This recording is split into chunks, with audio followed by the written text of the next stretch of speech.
मोक्षमार्गस्य नेतारं भेत्तारं कर्मभूभृतां ज्ञातारं विश्वतत्त्वानां वन्दे तद्गुणलब्धये। बोली पंच परमेष्ठी भगवान की जय। शांति विधाता श्री कलराट शांतिनाथ भगवान की जय। द्वादशांग जिनवाणी माता की जय।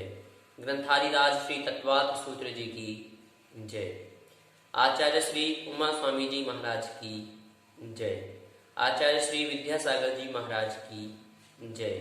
परम पूज्य मुनिकुंभ श्री सुधा सागर जी महाराज की जय। अड़ाई द्वीपस्थ समस्त महामुनिराजों की जय। अंतिम जो ध्यान था शुक्ल ध्यान, उसका वर्णन चल रहा था।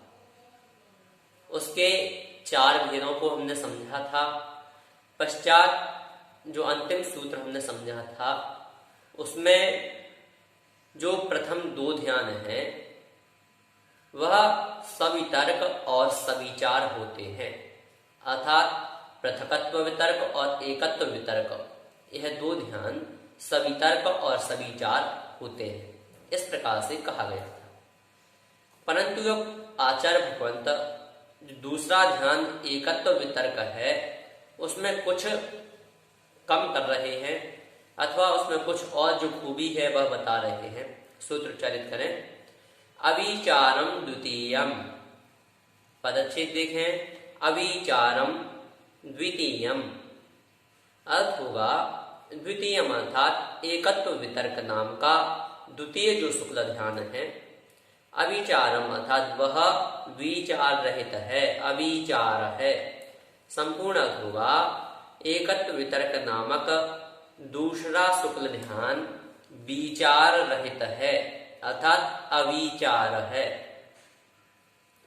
तात्पर्य यह होगा कि जो पूर्व सूत्र में हमने पढ़ा था कि पूर्व के 2 ध्यान सवितर्क और सविचार हैं, तो उनमें जो प्रथम ध्यान है पृथक्त्व वितर्क, वह क्या है? सवितर्क है और सविचार है। परंतु जो द्वितीय ध्यान कहा एकत्व वितर्क शुक्ल ध्यान, उसमें सवितर्क तो है परंतु सविचार नहीं है, वह अविचार है। इस प्रकार से समझना है कि प्रथम ध्यान सवितर्क और सविचार, द्वितीय ध्यान सवितर्क और अविचार है। इस प्रकार से यहाँ कुछ डिफरेंस बताया। पश्चात जो वितर्क हम पढ़ रहे हैं, सवितर्क सवितर्क, यह क्या है तो इसे भी समझते हैं। सूत्र उच्चारित करें। वितर्कः श्रुतम, पदच्छेद देखें। वितर्कः श्रुतम अर्थ होगा श्रुतम अर्थात श्रुत ज्ञान को, वितर्कः अर्थात वितर्क कहते हैं। संपूर्ण अर्थ होगा श्रुत ज्ञान को वितर्क कहते हैं। अथवा इसे ही हम समान रूप में दूसरी तरफ से लें तो अर्थ बनेगा वितर्क का अर्थ श्रुत है। तो जो वितर्क है वह क्या है? वह श्रुत ज्ञान ही है, श्रुत ही है। इस प्रकार से यहां समझना है कि वितर्क का अर्थ श्रुत है। पश्चात विचार क्या है? तो विचार को आचार्य भगवंत परिभाषित कर रहे हैं। सूत्र उच्चारित करें। विचारोथ व्यंजन योग संक्रांति, पदच्छेद देखें। विचारः अर्थ व्यंजन योग संक्रांति। अर्थ होगा अर्थ अर्थात अर्थ, व्यंजन अर्थात व्यंजन और योग अर्थात योग की, संक्रांति अर्थात संक्रांति को, विचारः अर्थात विचार कहते हैं। संपूर्ण अर्थ होगा अर्थ व्यंजन और योग की संक्रांति को विचार कहते हैं। अर्थ क्या है? तो अर्थ से तात्पर्य होता है ध्येय पदार्थ। अर्थ का जो शाब्दिक अर्थ है वह है ध्येय, और ध्येय क्या है? ध्येय में क्या लेते हैं? तो द्रव्य और पर्याय। तो इनका आपस में बदलना बदलना अर्थ कहाँ से लिया? तो जो संक्रांति है, यहाँ 3 जो अलग अलग कहे, इनमें संक्रांति पद का सद्भाव हो जाएगा। तो अर्ध संक्रांति, व्यंजन संक्रांति और योग संक्रांति। तो इसमें से जो प्रथम है अर्थ संक्रांति, उसका अर्थ होगा द्रव्य और पर्याय का आपस में बदलना, अथवा ध्यान करते समय द्रव्य और पर्याय के गुण का आपस में बदलते रहना। यह क्या है? यह अर्थ संक्रांति है। और संक्रांति का अर्थ क्या है? बदलना, परिवर्तन करना। जैसे कोई ध्यान में बैठा हुआ है और वह द्रव्य का ध्यान कर रहा है तो पर्याय की ओर ध्यान जाना, पर्याय का ध्यान कर रहा है तो द्रव्य की ओर उसका ध्येय होना। यह क्या है? यह जो है यह अर्थ संक्रांति। द्वितीय है व्यंजन संक्रांति। व्यंजन का अर्थ होता है वचन, अर्थात वचनों की जो प्रवृत्ति है उसका परिवर्तित होना। जैसे कोई पाठ आदि उच्चारण कर रहे हैं तो इस समय में कुछ और उच्चारित कर रहे हैं, अगले समय में कुछ और उच्चारित कर रहे हैं। कोई मंत्र आदि का उच्चारण है तो इस समय कोई और मंत्र उच्चारित है, पश्चात कोई और मंत्र उच्चारित कर रहे हैं। तो यह जो है वचनों की जो प्रवृत्ति है अथवा वचन जो हम बोल रहे हैं उनका परिवर्तित होना, यह व्यंजन संक्रांति है। अंतिम है योग संक्रांति। योग आप जानते ही हैं, मन, वचन और काय, यह तीनों योग हैं। इनका आपस में परिवर्तन होना, अर्थात जब मन से कार्य किया जा रहा है तब वहां मन की जो प्रवृत्ति है उसे रोककर वचनों का प्रयोग करना, वचन की प्रवृत्ति रोककर काय का प्रयोग करना, काय की प्रवृत्ति रोककर मन अथवा वचन का प्रयोग करना। इस प्रकार की प्रवृत्ति को योग संक्रांति कहते हैं। पश्चात आचार्य भगवंत किस जीव के अधिकाधिक निर्जरा होती है, किस प्रकार से होती है, इसका कथन कर रहे हैं। सूत्र उच्चारित करें। सम्यक दृष्टि श्रावक वीरतानंत वियोजक दर्शन मोह क्षपोपशांत मोह क्षपक क्षीण मोह जिनाह क्रमशो संख्ये गुण निर्जरा। पदच्छेद देखें। सम्यक दृष्टि श्रावक विरत अनंत वियोजक दर्शन मोह क्षपक उपशमक उपशांत मोह क्षपक क्षीण मोह जिनाह क्रमशः असंख्येय गुण निर्जरा। अर्थ होगा सम्यक दृष्टि अर्थात सम्यक दृष्टि, श्रावक अर्थात श्रावक, विरत अर्थात विरत, अनंत वियोजक अर्थात अनंतानुबंधी वियोजक, दर्शन मोह क्षपक अर्थात दर्शन मोह क्षपक, उपशमक अर्थात उपशमक, उपशांत मोह अर्थात उपशांत मोह, क्षपक अर्थात क्षपक, क्षीण मोह अर्थात क्षीण मोह और जिनाह अर्थात जिन, एक क्रमशः अर्थात क्रम से, असंख्य गुण अर्थात असंख्यात गुण निर्जरा अर्थात निर्जरा वाले होते हैं। संपूर्ण अर्थ होगा सम्यक दृष्टि, श्रावक, विरत, अनंतानुबंधी वियोजक, दर्शन मोह क्षपक, उपशमक, उपशांत मोह, क्षपक, क्षीण मोह और जिन। कितने हुए? 10। यह क्रम से असंख्यात गुणी निर्जरा वाले होते हैं। अर्थात जो यह है यह क्रम से, जैसे सबसे पहले कहा सम्यक दृष्टि, तो सम्यक दृष्टि से असंख्यात गुणी निर्जरा कौन करेगा?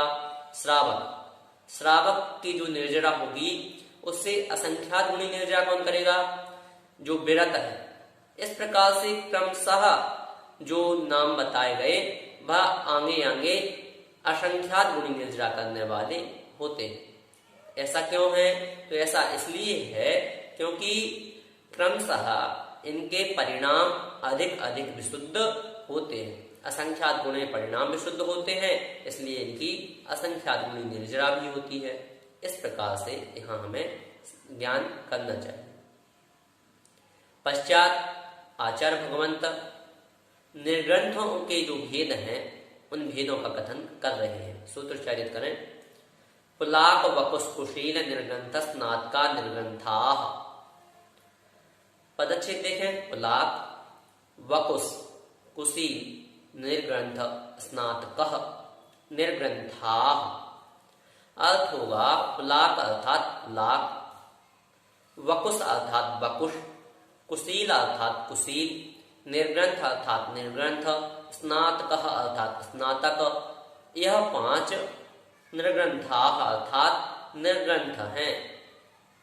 संपूर्ण अर्थ होगा पुलाक, वकुश, कुशील, निर्ग्रंथ और स्नातक। यह 5 निर्ग्रंथ हैं। अर्थात जो यह 5 हैं, निर्ग्रंथा का अर्थ होता है साधु। तो यह जो 5 हैं, यह साधु के भेद हैं। इनकी परिभाषा किस प्रकार से बनेगी, किस प्रकार से पहचानेंगे कि कौन पुलाक है, कौन वकुश है, कौन कुशील है आदि, तो उनकी परिभाषाओं को भी समझना जरूरी है। प्रथम है पुलाक। परिभाषा होगी जिन साधुओं के अथवा निर्ग्रंथों के उत्तर गुणों को पालने का तो मन ही नहीं होता तथा मूल गुणों में भी क्वचित कदाचित अर्थात कभी कभार प्रमादवश दोष लग जाता है, वे मुनि पुलाक की श्रेणी में आते हैं। द्वितीय है वकुश। परिभाषा होगी जो मुनि मूल गुणों का तो पालन करते हैं परंतु उनके शरीर से अथवा उपकरणों से राग होता है, वे मुनि अथवा वे निर्ग्रंथ द्वितीय वकुश की श्रेणी में आते हैं। तृतीय जो भेद हुआ कुशील, इसके 2 भेद किए गए। प्रथम प्रतिसेवना कुशील और द्वितीय कषाय कुशील। प्रथम है प्रतिसेवना कुशील। परिभाषा होगी जो मुनि मूल गुणों का तथा उत्तर गुणों का निर्दोष पालन करता है परंतु उत्तर गुणों में क्वचित कदाचित दोष लग जाते हैं, वे मुनि प्रतिसेवना कुशील की श्रेणी में आते हैं। और जो द्वितीय भेद है वह है कषाय कुशील। परिभाषा होगी जिनके अनंतानुबंधी अप्रत्याख्यानावरण और प्रत्याख्यानावरण, इनका क्या हो गया है, इनको तो उन्होंने नष्ट कर दिया है परंतु जो चतुर्थ कषाय है, जो संजलन कषाय है, वह अभी भी उनके शेष है, तो वे मुनि कषाय कुशील की श्रेणी में आते हैं। इस प्रकार से यह तृतीय जो भेद था कुशील, इसका कथन हुआ। पश्चात है निर्ग्रंथ। परिभाषा होगी जिसके मोहिनी कर्म का क्या हो गया है, मोहिनी कर्म जो है नष्ट हो गया है और शेष जो घातिया कर्म हैं वे भी जल रेखावत, अर्थात जिस प्रकार से जल में अर्थात पानी में एक रेखा खींची जाए तो वह कितनी देर तक रहती है, तो जैसे ही हम रेखा खींचते हैं, आगे रेखा खींचते हैं और पीछे मिटती जाती है, उसी प्रकार से शेष उनके कर्म जो हैं, जो घातिया कर्म हैं, वह शेष रह जाते हैं। वह कौन है, वह निर्ग्रंथ है। ऐसे जो होते हैं यह 12वें गुणस्थानवर्ती मुनि होते हैं। अंतिम जो है वह है स्नातक, अर्थात जिन्होंने समस्त घातिया कर्मों को नष्ट कर दिया है। ऐसे जो मुनि हैं वे कौन हैं, वे केवली हैं और वे केवली जो हैं वे स्नातक की श्रेणी में आते हैं। इस प्रकार से जो साधुओं में, मुनियों में, निर्ग्रंथों में 5 भेद किए गए थे, उनका कथन हमने यहाँ समझा।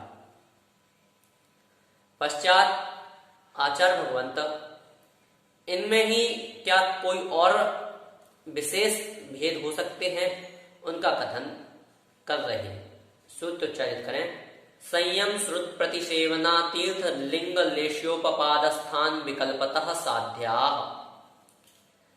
पदच्छेद देखें। संयम, श्रुत, प्रतिसेवना, तीर्थ, लिंग, लेश्या उपपाद स्थान विकल्पतः साध्याः। अर्थ होगा संयम अर्थात संयम, श्रुत अर्थात श्रुत, प्रतिसेवना अर्थात प्रतिसेवना, तीर्थ अर्थात तीर्थ, लिंग अर्थात लिंग, लेश्या अर्थात लेश्या, उपपाद अर्थात उपपाद और स्थान अर्थात स्थान के, विकल्पतः अर्थात विकल्प से, निर्ग्रंथा अर्थात निर्ग्रंथों में, जो ऊपर निर्ग्रंथों के भेद कहे उनमें भेद होता है। संपूर्ण अर्थ होगा संयम, श्रुत, प्रतिसेवना, तीर्थ, लिंग, लेश्या, उपपाद और स्थान के विकल्प से निर्ग्रंथों में भेद होता है। अर्थात संयम से किस प्रकार से होगा, तो वह किस प्रकार से किस अवस्था रूप संयम को अंगीकार किए हैं, कितना संयम अंगीकार किए हैं, उस रूप से जो भेद होगा वह संयम रूप होगा। इसी प्रकार से आगे श्रुत, जो श्रुत ज्ञान है वह उनका कितना है, क्योंकि किन्हीं मुनियों के पास कम श्रुत ज्ञान होता है, किनका अधिक होता है, तो जो श्रुत ज्ञान की अपेक्षा से भेद होगा वह श्रुत की श्रेणी में आएगा।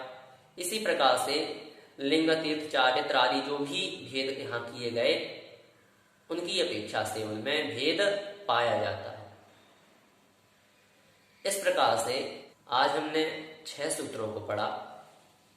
अविचारम द्वितीयम वितर्कः श्रुतम विचारोथ व्यंजन योग संक्रांति सम्यक दृष्टि श्रावक वीरतानंत वियोजक दर्शन मोह क्षपकोपसम कोपशांत मोह क्षपक क्षीण मोह जिनाह क्रमशो संख्ये गुण निर्जराः पुलाक वपुस कुशीन निर्ग्रंथस्नाथ का निर्ग्रंथा संयम श्रुत प्रतिसेवना तीर्थ लिंग लेश्योपपाद स्थान विकल्पतः साध्या। इस प्रकार से इन 6 सूत्रों के माध्यम से सर्वप्रथम तो जो शुक्ल ध्यान का द्वितीय भेद है, एकत्व वितर्क शुक्ल ध्यान, वह अविचार रहित होता है, इसका ज्ञान किया। पश्चात वितर्क किसे कहते हैं और उसके बाद विचार किसे कहते हैं, निर्जरा का क्रम किस प्रकार से होता है, किस प्रकार से जीव अपनी निर्जरा करता है, किस जीव के अधिक निर्जरा होती है, उसके पश्चात जो मुनि हैं, निर्ग्रंथ हैं, उनमें कितने भेद हैं, और अंतिम सूत्र में जो निर्ग्रंथों के भेद हैं उनमें भी क्या किस प्रकार से विशेषता हो सकती है, इन सब के बारे में कथन किया गया। यदि आपकी आज की कक्षा के संबंध में कोई जिज्ञासा है तो आप हमें YouTube चैनल पर कमेंट के माध्यम से बता सकते हैं, अथवा हमारे WhatsApp नंबर पर भी आप हमें अपनी जिज्ञासाएं भेज सकते हैं। जय जिनेंद्र।